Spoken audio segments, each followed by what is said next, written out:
Hi, everybody. Erica from In the Company of Cards back again, this time again with our esteemed guest, Dr. Lena Rodriguez from Tarot Down Under. And she got in touch with me, and I was thrilled because of the topic that you wanted to have us address. And so I will let you have the floor. And I know my audience knows you already and loves you. And thrilled to have you. So welcome back. Oh, thank you so much. Just before we start, I want to apologize for the band-aid to everybody. I had a huge skin cancer burnt out, and I'm Oh, still carrying my war wound. Yeah.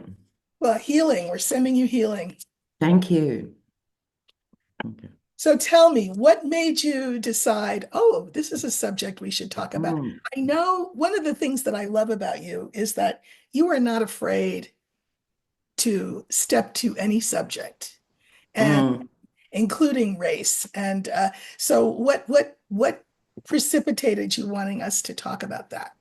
Well, I listened to the interview you did with your old friend from childhood, Nana, and you were saying about the relationship between black women and white women.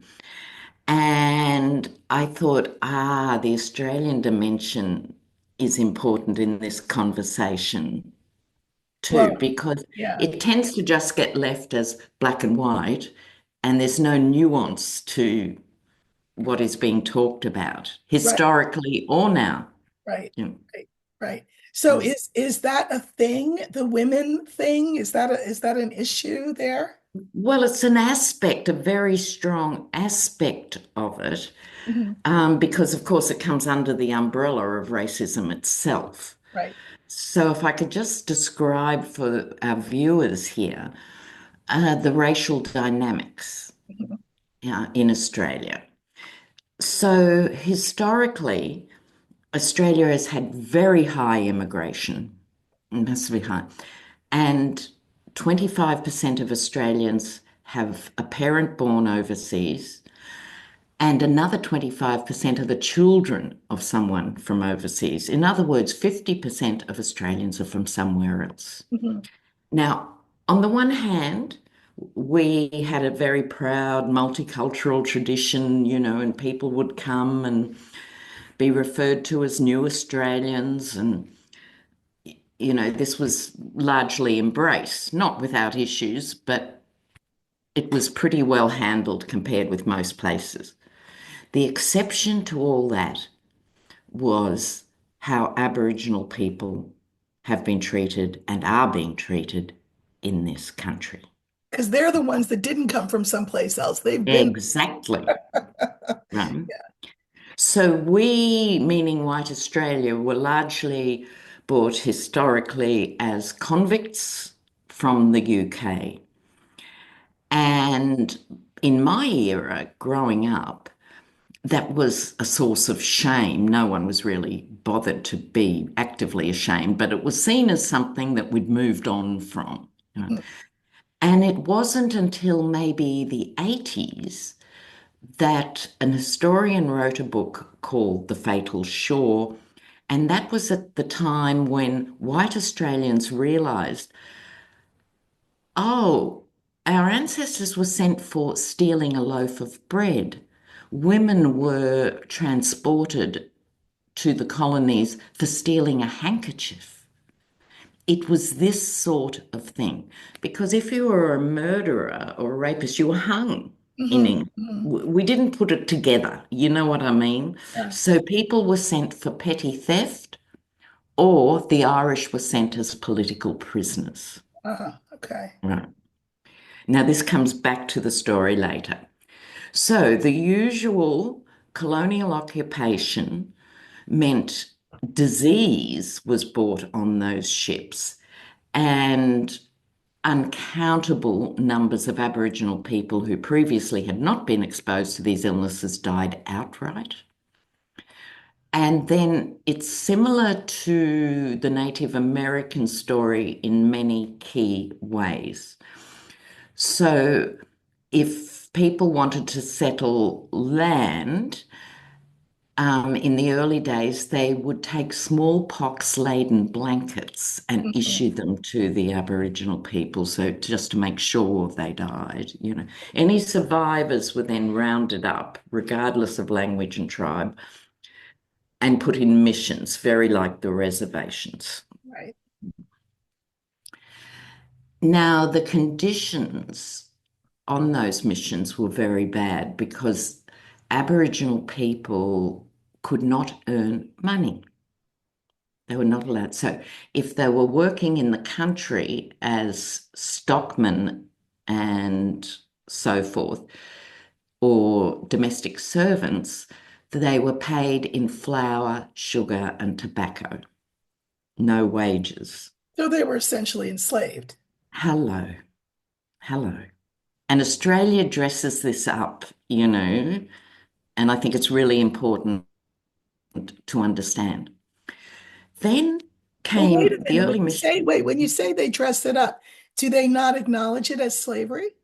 No, Interesting. no, Because they were right? paid in flour, Mm, sugar. yes, Right, all right. yeah. So, you know, we skate over that, Yeah. right? Now, who ran the missions? Well, they were church missions Right. with one man, one white man was the overseer. Now, I actually sent you that document, Erica, Yep. and it was called the Protection of Aborigines Act.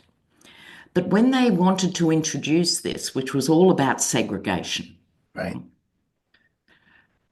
they couldn't find a legal um, precedent, so they started it. Then by the 30s, when South Africa wanted a precedent, they looked to the Queensland, where I'm from, the Queensland Protection of Aborigines Act, because that gave South Africa the legal precedent for segregation. Okay. Now, if you grew up as a white Australian in Sydney, Melbourne, you know, they became urban cities quite early on. But I come from what we call the frontier states. Hmm. So I grew up in a segregated Queensland, right? So black kids couldn't swim in the swimming pool with us. If an Aboriginal woman went into a shop and touched a dress, she had to buy it. She couldn't flick through the dresses, Right. right? If a white person came into the shop, any Aboriginal people would have to stand back and wait for them to be served. And you Right. remember, We're talking, yes, right. So it's yes. in your lifetime. Right. It's not ancient history. Right, exactly. Exactly. But I just want to say, I've got friends who grew up in Melbourne, Sydney, and this is news to them, Hmm. Hmm. right? Because they didn't see it and they didn't live it, Hmm. Hmm. right? Now, the thing was, there's a big difference historically between how white men treated black women. And the difference is that English men would marry white women and have their white family. And every Australian country town has the white side of the river and the black side of the river to this day, right? Interesting. Hmm. And they were colloquially called by Aboriginal women gin jockeys. Okay. So they would get drunk, cross the river, Oh, rape Aboriginal women, or in some cases just paid them for sex and went back and lived with their little white wife and the kiddies, right? The Irish were different because the Irish were on the bottom of the white hierarchy of race. hmm. They married Aboriginal women. Hmm. This was massively different. Right. So to this day, if you look at the strong Aboriginal families who produce the activists and the writers and the painters and they've all got Irish surnames, right? They're Mhm. Roses and Foleys and Carmodys and stuff. And it goes back to what I was just explaining. Their grandfathers were allowed to marry their grandmothers. Right. Therefore, the family, right, had a better chance of staying together. because any half-caste child could be taken by the government and was taken by the government. Half-caste, quarter-caste children, and sometimes they were taken as babies, and other times they'd be 2 and 4 and 6, and they were ripped out of their Aboriginal communities and saved by the missionaries in boarding schools, very similarly to what happened to the Native and Canadian situation, right? So this went on, and if, in my opinion, it still goes on. If you go to deep, remote Australia, they will still only serve Aboriginal people through what's called the dog box out the back. Mm, Right. mm, Okay. So let's not pretend it's anything but reality, right? yeah, You won't see that in a modern city, right? If you're a tourist to Australia, you won't see any of this. Okay. So we were having this discussion about the role of white women in this. yeah, yeah. Now, friends of mine made a documentary and as about race relations in country towns. So, and in the course of that, these were Aboriginal filmmakers making this Hmm. movie. Of course, people started coming forward with stories, more Right. stories. And someone produced this cassette tape. And I said, "What's this?" Now, a country town in Australia, usually they're still called mission towns, right? So if they had or the mish as it's colloquially called.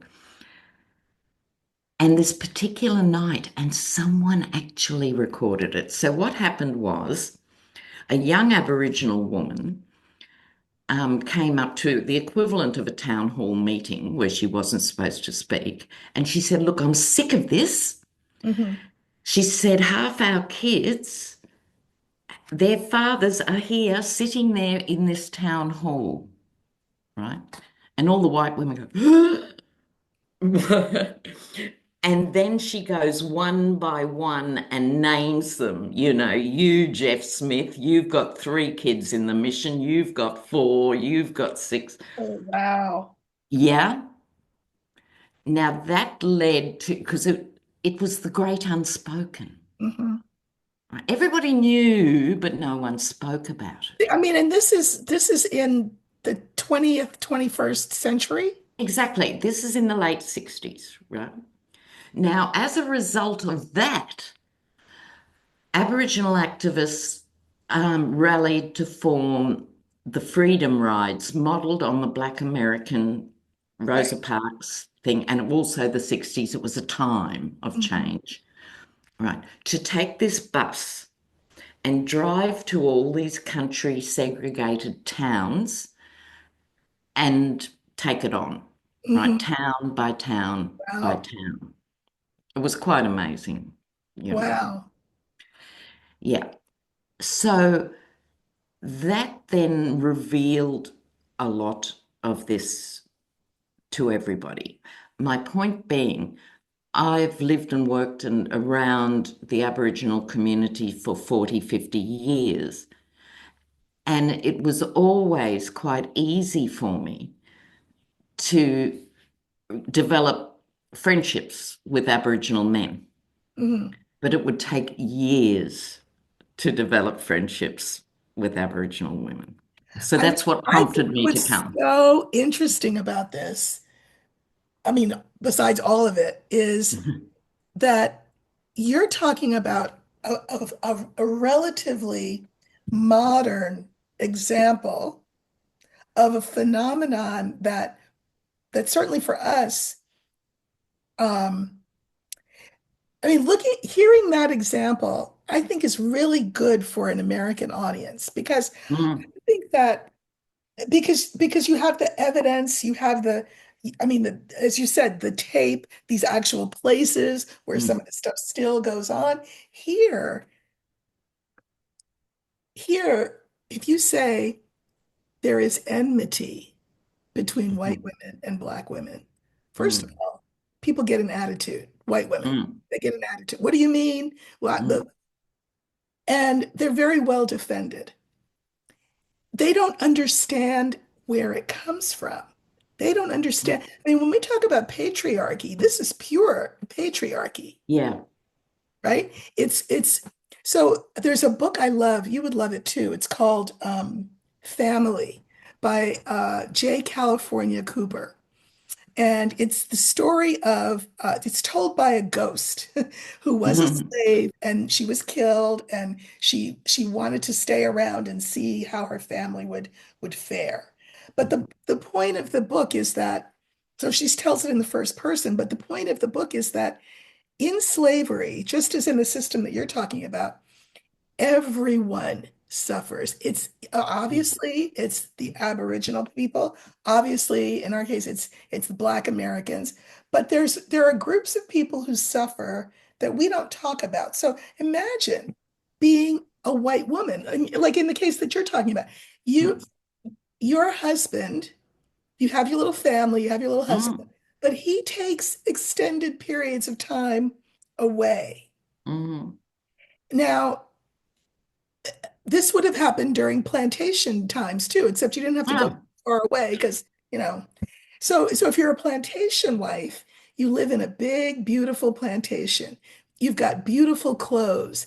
You can give parties that are the mm. talk of the town, and you don't even have to clean up after it, and you don't have to cook because you've Yeah. got servants for that. So life is good. Life is good. Your husband loves you. He showers you with jewelry. He Mm. tells you how beautiful you are. But then you notice this little phenomenon that there are children running Mm, around mm, looking like a little bit like, mm, mm, because of course you kept those children to work or you sold them. But bottom mm. line, you didn't sell them until they'd been around for a minute. And Yeah. so then think about being a white woman. I mean, I've tried to imagine this because I'm an empathetic person, and I do think it's important for us to put ourselves in the shoes of other people, including Mm. women that you're talking about. So imagine you're one of these white women and you put two and two together. Okay, you know what you want to do. You want to get the frying pan and knock it upside your husband's head. That's what you Mm. want to do. How Yeah. could you do this to me? You want to leave him. First of all, leave him and go where? Yeah. Oh, look, exactly. Because Yeah. your husband, your father doesn't want you back. Yeah. You're Yeah. a mouth to feed. He got rid of you, and that's good. He might even gotten paid for for you to be no longer in his home. So that's not going to work. Uh, oh well, maybe you can get a job. A job doing what? You're not fit Yeah. for work. Yeah. You're not fit. So so if you say anything to your husband, he'll say, "Look around at all that you have. Yes. What do you have to complain about? Matter of fact, I don't even bother you at night. Aren't you Yeah. happy? Because women aren't supposed to like sex, right? These white Mm, women. mm, Okay. So the thing is that human beings are human, and the fury and the humiliation and the confusion have to go somewhere. mm, So who do you blame? You mm. blame the Black woman or the Aboriginal woman, and you tell yourself a story.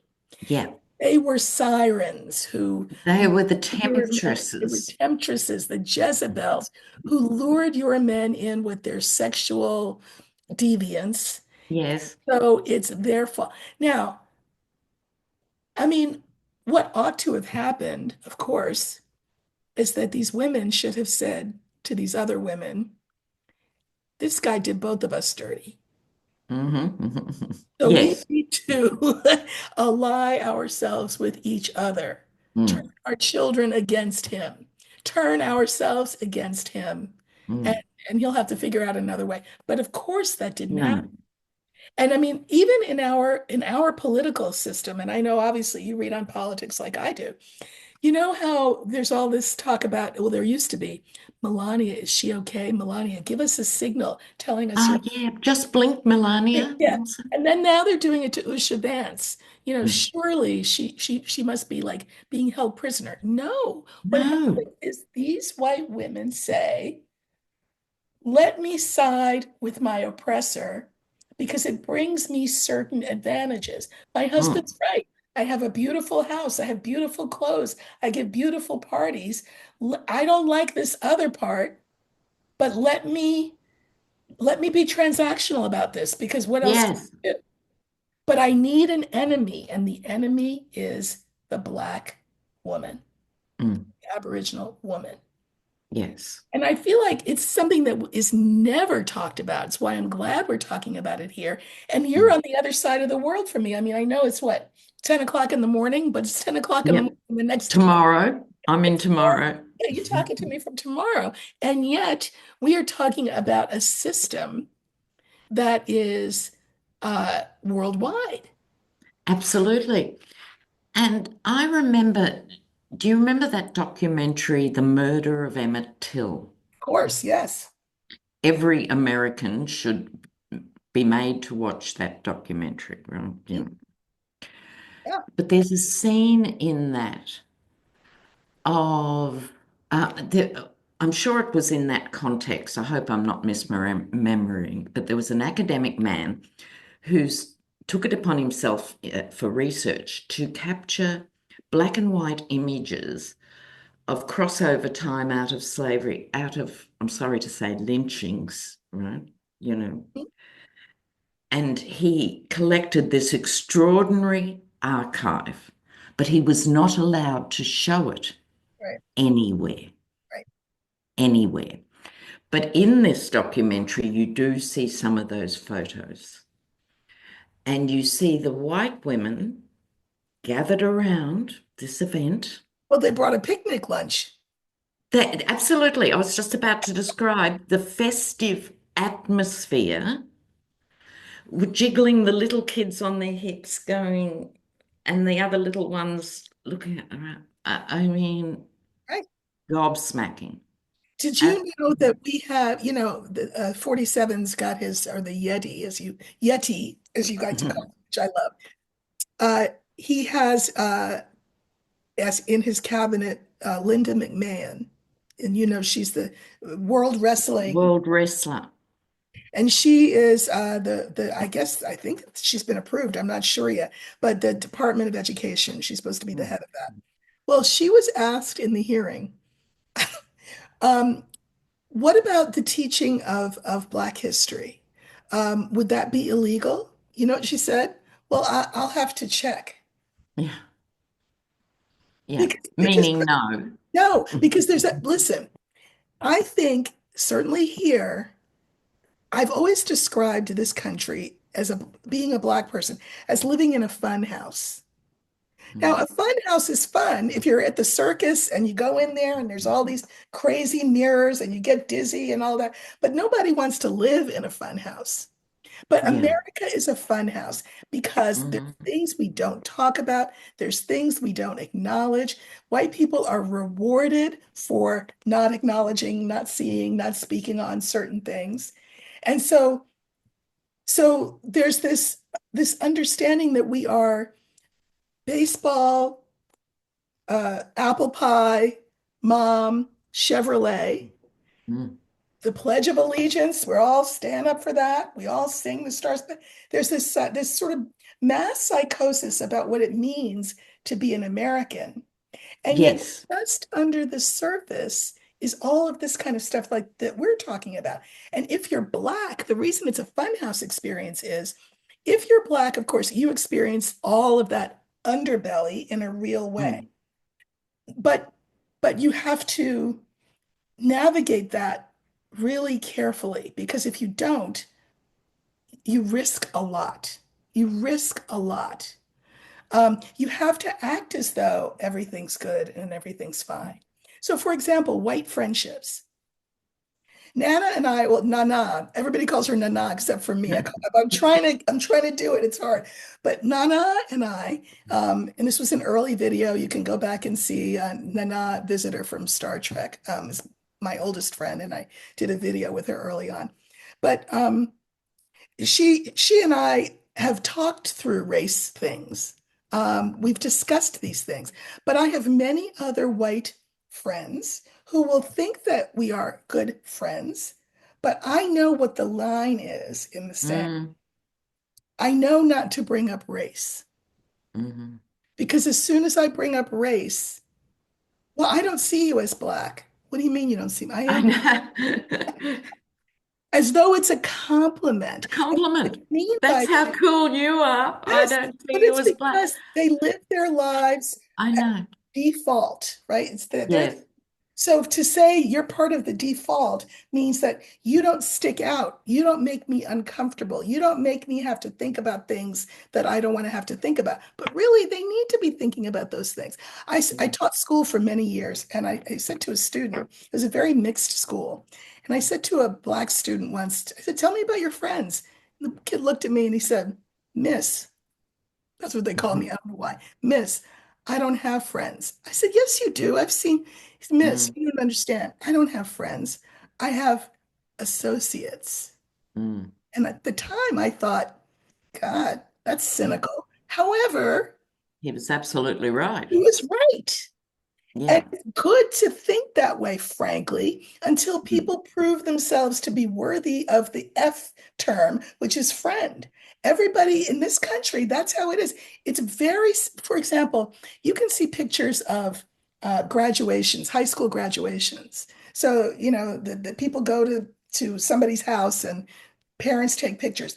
You can see the groups are segregated. They're yeah. either all white or all black. You rarely see mixing. Kids will mix in sports teams, maybe, Mm. but that's about it. And yet we tell ourselves that we're not that way. We are that way. Totally that way. And not just in hillbilly country. No, that's That's the other myth, that's right? the other myth. That's right. I went to a very fancy private school that I desegregated when I was a little girl. That's where I met Nana. Mm. And I was 8 years old when I desegregated it. They told me that the rate that they increased their minority population would be contingent on my behavior. So I behaved myself. Yeah, yeah. And the girls were okay, but the parents and the teachers made it really clear that I was not somebody that they wanted to be there. And I gave an example. I think I might have even said this on my YouTube. I said, they would say, "Oh, why do you call yourself black? You're just as much white as you are black." And I said, "Oh, let's do an experiment. Let's do an experiment."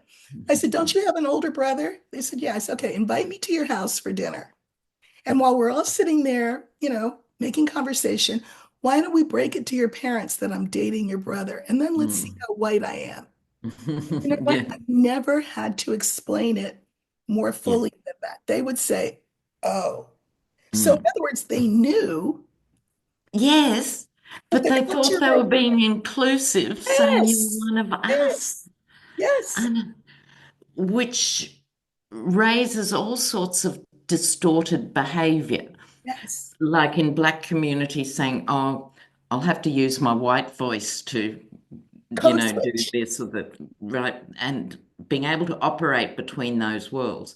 Mhm. Or as I talk about frequently in this sort of context, the taxi test. See how you go getting a taxi at midnight. Oh, yeah, Right? It doesn't matter if you've got 7 Harvard degrees, you just right. try, That's right? right.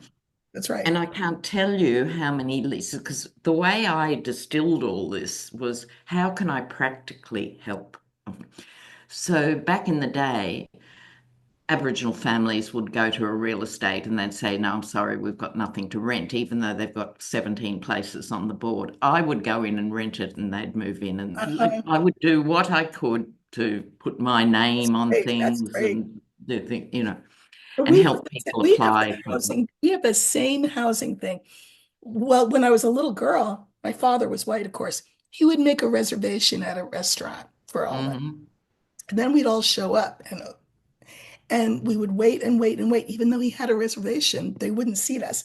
Finally, they would seat us. And then all around us, people would have come, ordered, eaten, paid, left, and we would still be sitting there. They wouldn't. Yes. And so we would sit there for a couple of hours. My mother would always feed us first. And Mm. then and then my brothers would eat the bread that was on the table or whatever. And then we would get up and we would leave just to make the point. Yeah. Um, But it's but when we exhausting, Erica, exhausted. isn't it? And with the It's housing thing, my husband, who was black and dark skinned, mm, and we were married 20 years. He passed, but we wanted to get a house. And there were a lot of places that it was in the town that he had grown up in, but the town had changed a lot. But he had these ideas about, oh, how nice it would be to bring up kids in this. So I said, okay. So we go, as soon as the realtor saw us, oh, all of those houses were mm. sold, but I Yeah. can show you, A so she shit takes us box to down the, the road. the black section, and Yeah. then that's where we ended up having to buy a house. Mm, Because they could, on the phone, they thought he was white, but as soon as he mm. showed up, mm-mm. Yeah. And this is what people don't realize. I think that one of the overused terms, I think, is white privilege. And the reason I say it's overused is it hasn't cut through. No, it's So not if you're talking to someone, on the port and they're struggling, a white family that's struggling with economics and everything else, a they privilege. don't feel Right. like they're privileged. Hmm. Right. Hmm. So there's this disconnect between the term and what it means and people getting it. Do you have another term? So another term, Yeah. I mean, I because think we should maybe invent one. There yeah, needs to be another term, there needs to be an. but because the concept's important, the Mhm. concept's massively important. Right. But you see what I mean? It's problematic in that it implies privilege implies all sorts of things in people's minds that the average poor white person does not experience in their lives. But you know what? So, Here's one yeah, thing that I think that poor white people have absorbed, and this is also on purpose. I think it is manufactured. So what do I mean?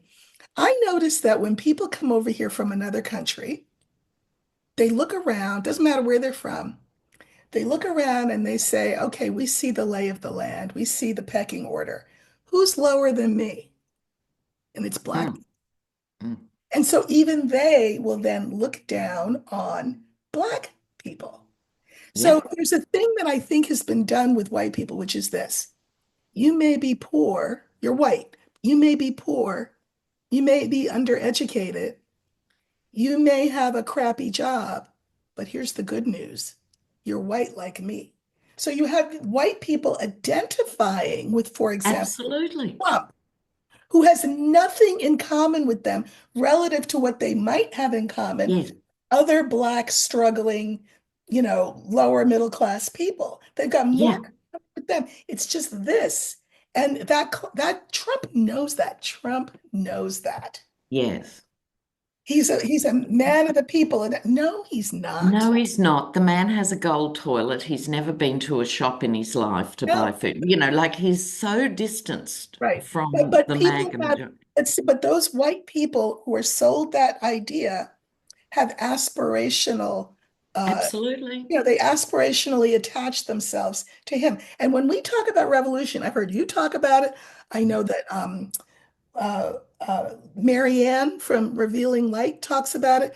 There is a revolution coming. And when that revolution comes, it's not that people went from having a nice dinner and a drink and watched a TV show and then said, oh, we're bored. Let's go have a revolution. That's not how it's going to No, work. no. There's going to be, and I heard you say this yesterday, there will be pain. There Mm, will be pain, and the pain will go across the board. And it will be then that people will say, oh, wait a minute, their skin may be white and my skin may be black. We're feeling the same pain at the hands of, and exactly. that's when the revolution will happen, but we're not there yet. We're not there yet. Mm. And what most white people do not understand is the systemic nature of racism. So it starts with children. That's right. It could be low expectations of black children or whatever, but it starts with children. So let's say there's a group of young teens and they're graffitiing a bus stop and kicking the side out of a bus stop. If they're white teens, the police will arrive. They'll give them a growling, no, no, no, maybe ring their parents, but they're not arrested. Right. That's right. Okay. So the black kids doing the same or half of that actually get arrested. Mhm. So there's actually 4 points at which it intervenes in the legal system. So the first is they're more likely to be arrested than not arrested. The next stage is they're more likely to be charged. Oh, you froze.